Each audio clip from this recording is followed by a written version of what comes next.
दोस्तों, क्या आपको मालूम है मुसलमान सुअर का मांस क्यों नहीं खाते? दोस्तों, वीडियो शुरू करने से पहले हम आपको बता दें, हम आपको सिर्फ इंटरनेट और किताब वगैरह में दी गई जानकारी दे रहे हैं। हमारा मकसद किसी भी धर्म या जाति का अपमान करना नहीं है। अगर जाने अनजाने में हमसे कोई भूल हुई हो तो माफ कर देना।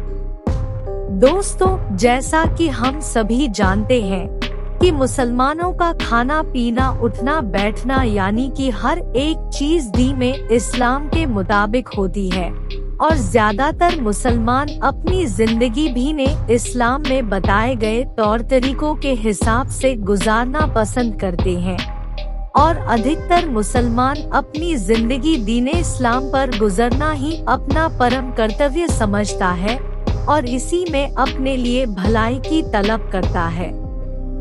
दोस्तों, क्या आप यह बात जानते हैं कि इस्लाम धर्म में मांस खाना जायज बताया गया, लेकिन यहाँ भी कुछ शर्तें हैं कि क्या चीज खाई जा सकती है और क्या चीज नहीं खाई जा सकती। ठीक उसी तरह जिस तरह इस्लाम में शराब पीना सही नहीं माना जाता, वैसे इस्लाम धर्म में सुअर का मांस खाना मना है। अब इसके पीछे वजह जानने के लिए हमारे साथ वीडियो के अंत तक बने रहे। दोस्तों, हम आपको बता दें, मुसलमानों की सबसे पवित्र किताब कुरान पाक के सूरह 2 आयत 173, सूरह 5 आयत 3, सूरह 6 आयत 145, सूरह 16 आयत 115 में इस विषय पर स्पष्ट आदेश दिए गए हैं कि वो ऐसे कोई भी जानवर का मांस नहीं खा सकते हैं जो हलाल ना हो और जो जिम्बा ना किया गया हो। ऐसे में अब कौन सा जानवर है जो इस्लाम में हराम बताया गया? दोस्तों, कुरान शरीफ में इस बात का जिक्र किया गया है कि मरे हुए जानवरों का मांस खाना हराम है। ऐसा जानवर जो किसी वजह से मर गया, जैसे कि एक्सीडेंट या फिर बीमारी वगैरह से मरने वाले जानवरों का मांस खाने से इस्लाम धर्म को मानने वाले लोगों को मना किया गया है। दोस्तों, सूरह 5 आयत 3 में लिखा है कि उसने तुम्हें केवल मना किया है मृत पशु, खून, सुअर का मांस और वह सब जिसमें अल्लाह के अलावा किसी और का नाम हो। हालांकि किसी की मजबूरी है तो बिना इच्छा किए उस पर कोई बात नहीं है, क्योंकि अल्लाह वाकई में रहमत करने वाला और माफ करने वाला है। दोस्तों, यहाँ पर खास तौर पर सुअर के मांस को ना खाने की हिदायत दी गई है। लेकिन दोस्तों, क्या आपको पता है बाइबल में भी सुअर के मांस को खाने की मनाही है और बुक ऑफ लेविटिकस के चैप्टर नंबर 11 और वर्ष नंबर 7 में सुअर को ना खाने का उल्लेख है। अब ये दोनों धार्मिक किताबें सुअर के मांस को ना खाने कहती है, तो आखिर सुअर के मांस खाने में समस्या क्या है?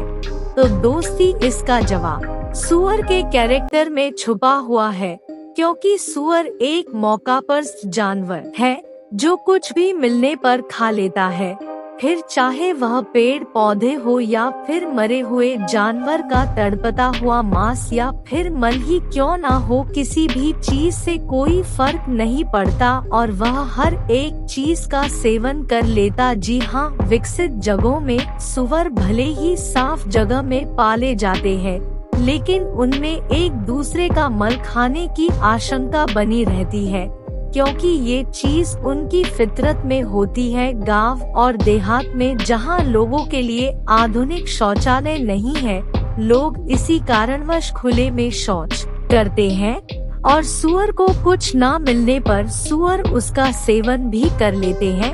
अब आप समझ ही गए होंगे कि सुअर किस लेवल तक की चीजें खा सकते हैं।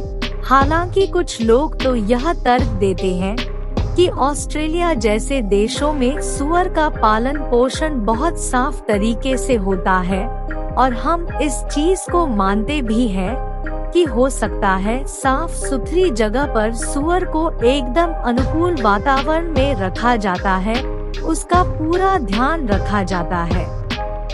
लेकिन आप चाहे इन्हें साफ रखने की कोशिश क्यों ना करें, पर इन्हें प्राकृतिक रूप से गंदगी ही पसंद आती है। अब आप किसी के सामने दूध रख दे और यह उम्मीद तो नहीं कर सकते छोड़ देगी, क्योंकि बिल्ली की फितरत में दूध पीना होता है। ठीक इसी तरह के वातावरण में इतनी मजबूर नहीं है, और कोई भी जानवर अपनी आदत है मजबूरी में बदल सकता है, लेकिन फितरत नहीं बदल सकता। दोस्तों, मुसलमानों को अल्लाह ने उत्तम दर्जे का विज्ञान दिया है। जिन बातों को आज विज्ञान हमें सिखा रहा है, मुसलमान उन्हें बहुत पहले से ही जानते हैं, क्योंकि आज के वैज्ञानिक दौर में हम कह सकते हैं कि कौन सी चीज हमारे लिए अच्छी है, कौन सी चीज हमारे लिए नुकसानदायक है। आपको इसके कुछ वैज्ञानिक तथ्य भी बताएंगे कि क्यों इस्लाम में सूअर का मांस खाना हराम माना जाता है। आपको बता दें कि सूअर का मांस खाने से आपके शरीर में 72 तरह की बीमारियां हो सकती है। इस बात की पुष्टि करके विज्ञान ने भी इसको खाने से मना किया है। चौंकाने वाली बात ये है कि इस बात को कुरान पाक ने लगभग 1400 साल पहले ही बता दिया था। आपको बता दे कि कुरान सूअर को हराम करार देते हुए खाने के लिए मना करता है। वैज्ञानिक भी बताते हैं कि इसमें टाइनिया सोलियम नाम का ऐसा बैक्टीरिया होता है जो आपके मस्तिष्क में सीधे हमला करता है। इससे आपको दिमागी समस्या हो सकती है। अगर ये जीवाणु आपके आँख में पहुंच जाता है तो आपकी आँखों से रोशनी जाने का खतरा रहता है। अगर ये आपके पेट में जाता है तो आपके पेट के लिए भी खतरनाक है। सूअर सबसे घिनौना जानवर है जिसको अल्लाह ने सिर्फ सफाई और करने के लिए पैदा किया है। सूअर अपना गुजारा मल खाकर ही करता है। जिन गांव क्षेत्रों में आज शौचालय नहीं है तो वहां के लोग बाहर ही मलमूत्र का त्याग करते हैं, तो सूअर ही इसकी सफाई करता है।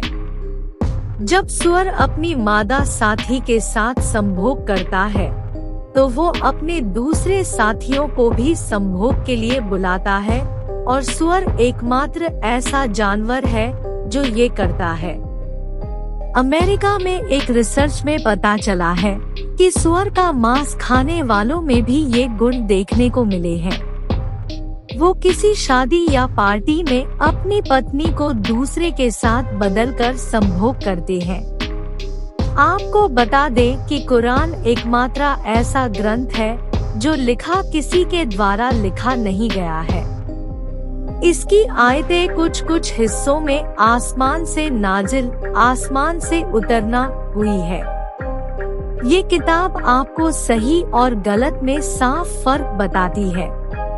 तो दोस्तों, में पूरी उम्मीद है कि इस वीडियो में आप सभी के सवालों के जवाब मिल गया होगा। बाकी आपका इस विषय पर क्या कहना है कमेंट में बताइए, और ऐसे इंटरेस्टिंग वीडियोस को लगातार देखते रहने के लिए हमारे चैनल को लाइक शेयर कर लीजिए।